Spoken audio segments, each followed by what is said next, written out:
कराची में मुबैना धांधली के खिलाफ एहतजाज। शारा फैसल पर पुलिस ने JUI कारकुनों पर लाठीचार्ज और शेलिंग कर दी। मुज़ाकरात नाकाम होने पर धरना दोबारा शुरू। जमात इस्लामी का कराची में जाली नताइज नामंजूर मार्च। हाफिज नईमुल रहमान ने पूरी सिंध असेंबली को जाली करार दे दिया। GDA और PTI का भी एहतजाज। स्पीकर और डिप्टी स्पीकर के इंतखाब के लिए पंजाब असेंबली का इजलास। नून लीग के मलिक अहमद खान और सुन्नी इत्तेहाद काउंसिल के मलिक अहमद बुच्छर मद्दे मुकाबिल।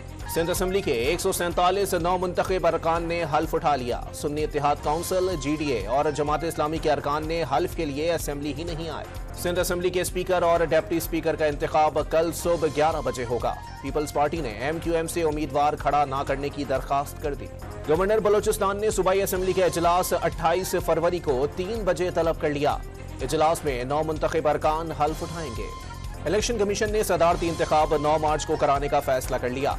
इंतखाबी शेड्यूल आज जारी होने का इम्कान, सराय का दावा।